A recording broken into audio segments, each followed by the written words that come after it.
Hi, ik ben Tom Lassing, beursbox.nl. Wie wordt de volgende president van Amerika? Ik weet het wel, het wordt Biden. Maar hoe kom ik daar dan op? Want in de polls staat Trump voor en in de pers zie je alleen maar Trump. Dus ja, hoe kan het dan dat Biden gaat winnen? Nou, het is eigenlijk heel simpel en hetzelfde wat er in 2016 is gebeurd. In de pers krijg je heel veel berichten over Trump, omdat die man weet hoe je die pers moet benaderen.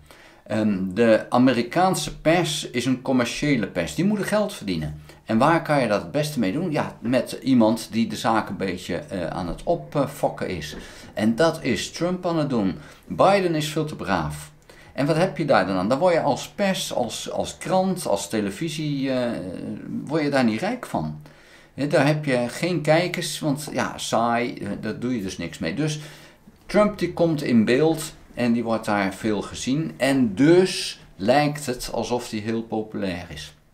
Dat is dus niet zo. Maar die polls dan, waarom komt hij in die onderzoeken zo goed naar voren, die Trump? Nou, ook dat is een punt.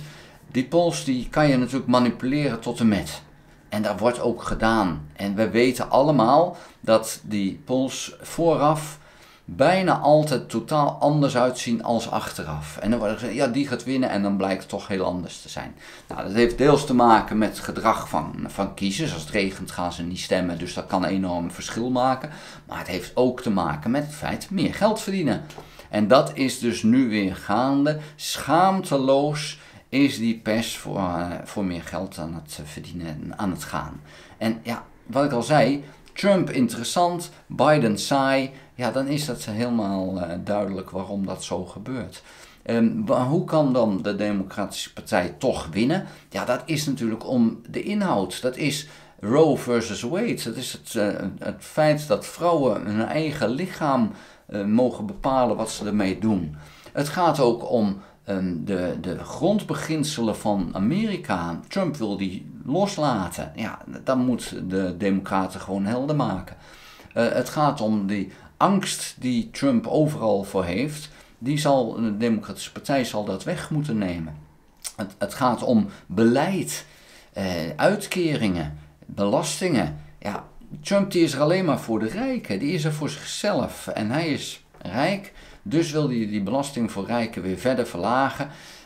En ja, hij wil dus van alles en nog wat doen, maar niet voor de bevolking. En dat zal de Democratische Partij steeds duidelijker moeten maken. En er is één manier waarop Trump kan winnen. Dat is als de Democraten thuis blijven. Als die kiezers denken van, het zal mijn tijd wel duren. Dat is funest voor de Democratische Partij. In Amerika is er sprake van enorme verzuiling. Ook dat is enorm van belang. De ene groep kan de andere groep niet meer bereiken. Er is maar één moment waarop dat mogelijk wel zou kunnen. En dat is het debat tussen de twee kandidaten. En daar heb ik van de week al eens iets over geschreven. Ik denk dat het debat gaat duidelijk maken, of moet duidelijk maken, dat er een oude man tegenover een verwend kind staat. En dat moet heel helder worden. Biden is veel beter in debatteren als dat Trump is. Nou, er zijn regels vastgesteld. Je mag elkaar niet onderbreken. Je mag geen props meenemen. Je mag niet van je plek af. Nou, dat zijn allemaal zaken die negatief voor Trump zijn. Als ik Trump zou zijn, dan zou ik op het laatste moment afzeggen. Want hij gaat dat vreselijk verliezen.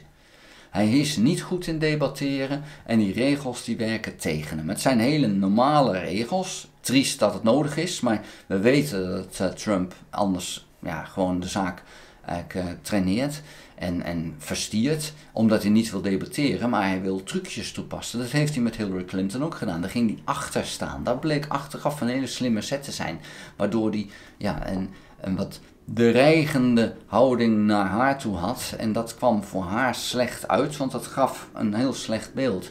Nou, dat kan dus allemaal nu niet. Men heeft geleerd dat hij die trucjes toepast. Dus dat wordt dan tegengegaan. En dan gaat het om de inhoud. En helaas voor Trump, hij is niet in staat om een zin compleet af te ronden.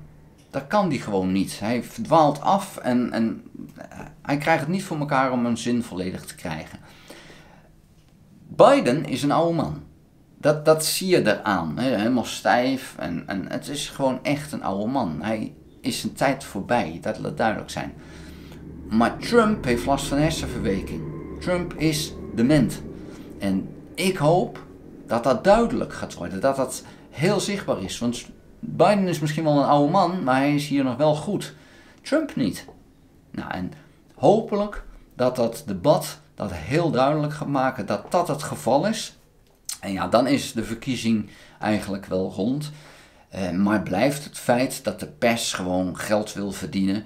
En Trump biedt hun de beste kans om dat te doen. Men wil al die schandalen, willen ze horen. Al die gekke dingen die Trump doet, daar willen ze wel een verslag over hebben. De kijkers komen, rechtse netwerken, die verdienen heel goed geld aan hem.